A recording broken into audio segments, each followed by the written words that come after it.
Super delicious and spicy Bhavnagari ગાંઠિયાની ચટણી.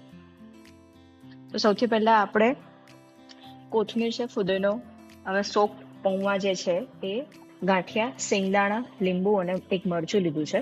એ બધું જ આપણે એક વખત મિક્સર જારમાં ક્રશ કરી લઈશું. સૌથી પહેલા મેં ફુદીનો લીધો છે થોડોક, એક બોલ જેટલો કોથમીર અને થોડા સોફ્ટ પૌવા છે, પાણીમાં પલાળીને રાખેલા હતા. તો આપણે 2 ચમચી પૌવા એડ કરીશું. પછી આપણે થોડાક શેંગદાણા 2 ચમચી જેટલા એડ કરીશું. એક લીલું મરચું, લેમન અને થોડા ગાંઠિયા આપણે એડ કરીશું. હવે આ બધું જ આપણે એડ કરી દઈએ એટલે આપણે આને મિક્સરમાં પ્રોપર ક્રશ કરી લેવાનું છે. હવે મિક્સરમાં ક્રશ થઈ ગયું છે, તમે જોઈ શકો છો એકદમ થીક ગ્રીન ચટણી રેડી થઈ ગઈ છે. હવે એમાં આપણે સોલ્ટ એડ કરીશું એઝ પર ટેસ્ટ, એન્ડ આમાં આપણે 1 ચમચી ખાંડ એડ કરીશું. આને પ્રોપરલી આપણે મિક્સ કરી દઈશું. સો આપણી આ ગાંઠિયાની ચટણી રેડી છે.